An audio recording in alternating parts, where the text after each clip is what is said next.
અને હવે જોઈએ સમાચાર વિગતવાર। મહાટક ભૂપેન્દ્રસિંહ ઝાલા સકંજામાં આવી ગયો છે અને હવે એક બાદ એક તેના કારનામા બહાર આવી રહ્યા છે। તેવામાં મહાકૌભાંડી ભૂપેન્દ્રસિંહ ઝાલાને લઈ મોટા સમાચાર મળી રહ્યા છે।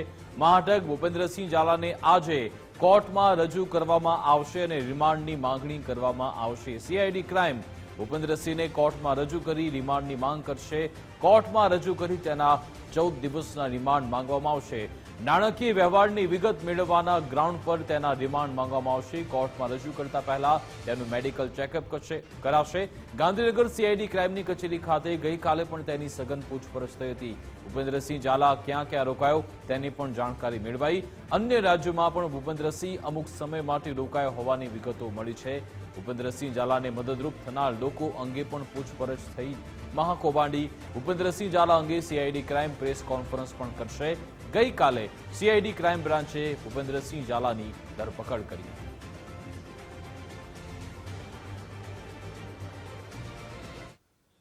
બીસેડના મહાકૌભાંડી ભૂપેન્દ્રસિંહનું વિદેશ જવાનો પ્લાન ફેલ થયો છે। 6000 કરોડનું કૌભાંડ આચરી તે વિદેશ ભાગવાની ફિરાકમાં હતો। મહાઠગ ભૂપેન્દ્રસિંહની નેપાળ થઈ દુબઈ ભાગવાની મનસા અધૂરી રહી ગઈ। અમદાવાદના એક એજન્ટ થકી તે વિદેશ જવાની તૈયારી કરતો હતો। એજન્ટ મામલે ચર્ચા વિચારણા માટે ફાર્મમાં સંતાયો હતો તેવી સૂત્રો તરફથી જાણકારી મળી છે। સીઆઈડી ક્રાઇમ તેના ભાઈની તપાસ માટે ગ્રોમોર કેમ્પસ પહોંચી હતી અને ત્યાંથી જ ભૂપેન્દ્રસિંહની બાતમીના આધારે ટીમ વિસનગરના દવાડા ગામે પહોંચી હતી। ગામ લોકોને પણ સીઆઈડી ક્રાઇમ બ્રાન્ચના ધામાની ખબર સુદ્ધા ન થઈ। સીઆઈડીને ઘરની માહિતી ન મળતા ખેતર ખૂંદવાનું શરૂ કર્યું હતું। એક ફાર્મ હાઉસ બહાર મોંઘીદાટ કાર જોઈને ટીમને શંકા ગઈ હતી। સીઆઈડી ક્રાઇમ બ્રાન્ચની ટીમે તે ખેતરમાં ફાર્મ હાઉસને ટાર્ગેટ કર્યું। ખેતરને ચારે બાજુથી કોર્ડન કરી ટીમે ફાર્મ હાઉસમાંથી ભૂપેન્દ્રસિંહને દબોચી લીધો।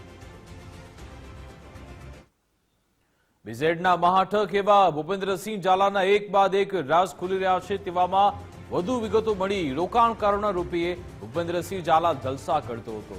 ફાર્મ હાઉસમાંથી વિદેશી દારૂની ખાલી બોટલો મળી આવી છે।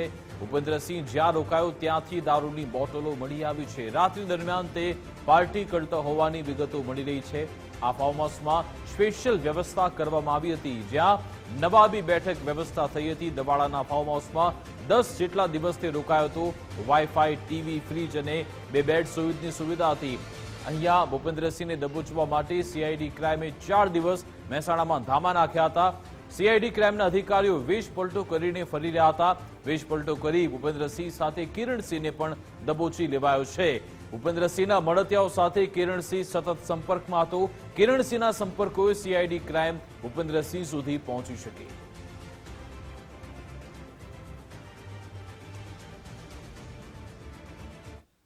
મહાકૌભાંડી ભૂપેન્દ્રસિંહ ઝાલાને લઈ વધુ એક મોટો ખુલાસો થયો છે। મહાઠગ ભૂપેન્દ્રસિંહ કૌભાંડ આચરીને ભગવાનના શરણે પણ ગયો હતો। ભૂપેન્દ્રસિંહ ઝાલા બગલામુખી મંદિરે દર્શન કરવા માટે ગયો હોવાની વિગતો પણ મળી છે। બગલામુખી મંદિરે દર્શન કરી રાજસ્થાન અને મધ્યપ્રદેશમાં તે ફરતો હતો। ભૂપેન્દ્રસિંહે પ્રાથમિક પૂછપરછમાં કરોડોના વ્યવહારની કબૂલાત પણ કરી છે। અંદાજે 400 કરોડથી વધુના વ્યવહાર કર્યાની પણ તેણે કબૂલાત કરી છે। તપાસમાં કૌભાંડનો આંકડો હજુ પણ વધવાની પૂરેપૂરી શક્યતા છે। મહાકૌભાંડી ભૂપેન્દ્રસિંહ ઝાલાની મુશ્કેલી સતત વધી રહી છે। મહાઠગ ભૂપેન્દ્રસિંહની ધરપકડ બાદ વધુ એક ફરિયાદ નોંધાઈ છે। કૌભાંડમાં ભોગ બનનાર પરિવારે સીઆઈડી ક્રાઇમમાં ફરિયાદ કરી છે। એટલે કે એક બાદ એક પીડિતો હવે સામે આવી રહ્યા છે અને મહાઠગ સામે ફરિયાદ નોંધાવી રહ્યા છે। ગઈકાલે પણ ગુજરાત ફર્સ્ટે અપીલ કરી હતી કે જે પણ ભોગ બનનાર લોકો છે, જે પણ પીડિતો છે, સામે આવે અને આની સામે ફરિયાદ કરે તો જ આ કેસ મજબૂત થશે। તેવામાં વધુ એક પરિવાર સામે આવ્યો છે।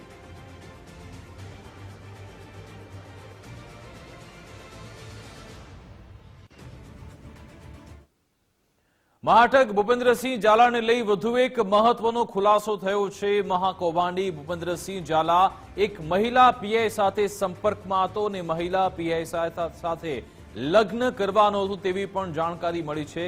છૂટાછેડા લીધેલી મહિલા પીઆઈ સાથે ભૂપેન્દ્રસિંહ સંબંધમાં બંધાયો હતો। મહિલા પીઆઈને આગામી એપ્રિલ કે મે મહિનામાં લગ્નનું વચન પણ આપ્યું હતું। દોઢેક માસ અગાઉ પ્રમોશન સાથે ભાવનગર હાજર થયા છે મહિલા પીઆઈ ભૂપેન્દ્રસિંહ ઝાલાની ધરપકડ થતાં જ મહિલા પીઆઈ ગાંધીનગર પહોંચ્યા હતા। મહિલા પીઆઈએ ભૂપેન્દ્રસિંહની ધરપકડ બાદ તેને મળવાનો પ્રયાસ કર્યો હતો। મહિલા પીઆઈ મહેસાણાના વિસનગરના જ રહેવાસી છે તેવી જાણકારી મળી છે। સાબરકાંઠા અરવલ્લીમાં ફરજ દરમિયાન મહિલા પીઆઈ સંપર્કમાં આવ્યા હતા।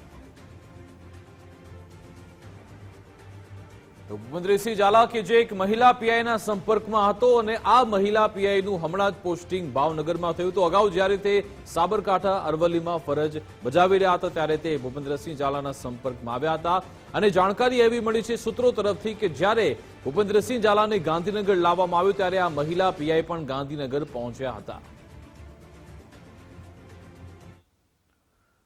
મહાકૌભાંડી ભૂપેન્દ્રસિંહની ધરપકડ બાદ હવે રોકાણકારો ચિંતામાં છે। શું તેમને પૈસા મળશે કે કેમ તે એક સવાલ ચર્ચાઈ રહ્યો છે। ભૂપેન્દ્રસિંહ ઝાલાની ધરપકડ બાદ સ્થાનિક ગ્રુપમાં મેસેજો હવે શરૂ થયા છે। રોકાણકારોને એકઠા થઈ ગાંધીનગર જવાની પણ ગ્રુપમાં વાતચીત થઈ રહી છે। સરકાર જોડે બધું જતું રહેશે તો સહારા જેવી હાલત થશે તેવી પણ વાત ફેલાઈ છે। શનિ રવિની રજા હોવાથી એકઠા થઈ ગાંધીનગર જવાની પણ વાતચીત હવે સોશિયલ મીડિયામાં વોટ્સએપ ગ્રુપમાં થઈ રહી છે। પોતાના પૈસે ઉધાર માંગવા જેવી સ્થિતિ થશે તે પ્રકારનું લખાણ પણ ગ્રુપમાં જોવા મળી રહ્યું છે। આ અંગે જાણકારી આપશે સંવાદદાતા યશ ફોનલાઈન પર જોડાઈ ગયા છે। યશ, હવે રોકાણકારો ચિંતામાં છે, તેમને ડર સતાવી રહ્યો છે કે આખરે જે પૈસા તેમણે રોક્યા છે તે શું સમયસર પરત તેમને મળશે કે કેમ? જો ચોક્કસ વિકાસ વાત કરવામાં આવે તો ભાગેડુ ભૂપેન્દ્ર ઝાલા છે ગઈકાલે રાત્રે જ તેનું વિસનગરના ગામ છે ત્યાં તેની અટકાયત કરવામાં આવી હતી। ત્યારબાદ રોકાણકારો પણ જે રોકાણકારો હતા તેમાં પણ ચિંતા વ્યાપી ગઈ છે કે જ્યારે ભૂપેન્દ્ર ઝાલા પકડાઈ ગયો છે ત્યારે આપણા પૈસા હવે ક્યારે આવશે। એટલે કે અવારનવાર સીઆઈડી ક્રાઇમે લોકોને કહ્યું છે કે સામે આવો, ફરિયાદ નોંધાવો, તેમ છતાં કોઈ સામે નતા આવતા। ત્યારે હવે એક હપ્તો બી જતો રહ્યો, બીજા હપ્તાનો સમય આવ્યો છે, તે દરમિયાન લોકોના હજુ સુધી પૈસા નથી આવ્યા। ત્યારે રોકાણકારો ચિંતામાં મુકાયા છે અને જે તેમનું ગ્રુપ બનાવેલું હતું રોકાણકારો તેની અંદર લોકોએ ચર્ચા કરી છે કે હવે તમામે એક થઈ અને ગાંધીનગર જવું પડશે। શનિ રવિ રજા આવે છે, વીક ઓફ આવશે, તે વખતે દરમિયાન આપણે જઈએ ગાંધીનગર એક સીઆઈડી ક્રાઇમમાં જઈને મુલાકાત જે નિવેદન છે નિવેદન આપી દઈએ, કારણ કે જે પૈસા અગર એમાં ગયા છે ત્યારે નિવેદન નોંધાવવું જરૂરી છે। ત્યારે જો નહીં નોંધાવો તો સહારા જેવી હાલત થશે તેવું પણ ગ્રુપમાં લખવામાં આવ્યું છે। એટલે કહી શકાય કે હવે રોકાણકારોથી સામે આવવા માંડ્યા છે અને ચિંતા વ્યક્ત કરી રહ્યા છે। જી વિકાસ, બિલકુલ આભાર યશ તમામ જાણકારી આપવા બદલ। બીઝેડના મહાકૌભાંડીની ધરપકડ બાદ સીઆઈડી ક્રાઇમ કાર્યવાહી કરી રહ્યું છે તેવામાં ભૂપેન્દ્રસિંહ ઝાલાને આશરો આપનાર કિરણસિંહની પણ અટકાયત થઈ છે। મહેસાણાના દબાડા નજીક તેના જ ફાર્મ હાઉસ પરથી ભૂપેન્દ્રસિંહ ઝાલાને દબોચી લેવાયો છે। સીઆઈડી ક્રાઇમે કિરણસિંહ ચૌહાણને ફાર્મ હાઉસ પરથી પકડ્યો। કિરણસિંહ પોન્જી સ્કીમ કૌભાંડમાં સામેલ છે કે કેમ તેની પણ તપાસ કરાશે। ભૂપેન્દ્રસિંહ ઝાલાને શરણ આપી મદદ કરવામાં તેની ધરપકડ થઈ શકે છે। કિરણસિંહને નેતા બનવાનો પણ ભારે અભરખો છે। કિરણસિંહ ભવાની સેના ગુજરાતનો અધ્યક્ષ છે। બીઝેડ પોન્જી સ્કીમમાં કિરણસિંહની સંડોવણીની સીઆઈડી ક્રાઇમને આશંકા છે।